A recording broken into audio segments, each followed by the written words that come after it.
काही अपवाद वगळता पिंपरी चिंचवड महापालिकेमधल्या बहुतांश नगरसेवकांकडे 4 चाकी गाडी आहे। अनेकांचे विविध व्यवसाय आहेत। 7,500 रुपये वेतन मिळवणाऱ्या या नगरसेवकांनी 50,000 रुपये इतक्या वेतनवाढीचा प्रस्ताव ठेवला।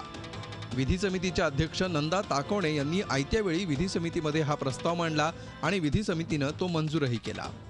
50,000 रुपये मानधन वाढवून द्यावं असं मी सांगितलेलं, पण आमदारांचं मानधन वाढलं, म्हणजे त्यांचं अगदी 1.5 लाख मानधन वाढलं।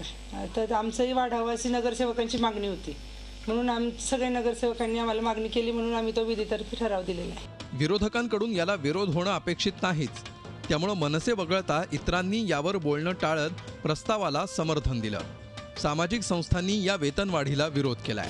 आमदार खासदार यांचे भत्ते वाढवण्यापेक्षा या भत्त्यांमुळे जे काय रक्कम वाढते ती रक्कम जर जनतेच्या उपयोगी पडली तर निश्चितपणे ते फायद्याचं होईल। महानगरपालिकेच्या पदाधिकाऱ्यांना नगरसेवकांना वेगवेगळ्या बैठकांचे भत्ते मिळत असतात, सोयीसुविधा मिळत असतात, कार्यालय आहेत, त्यांना वाहनं देखील महानगरपालिकेच्या वतीने पुरवली जातात।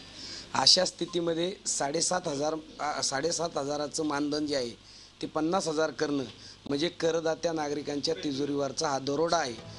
या वेतनवाढीवर पालिका सर्वसाधारण सभेत चर्चा होणार आहे।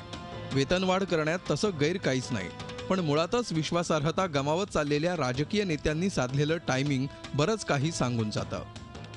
Kailas Puri, Zee media, Pimpri Chinchwad. Zee 24 तास रहा एक पाऊल पुढे।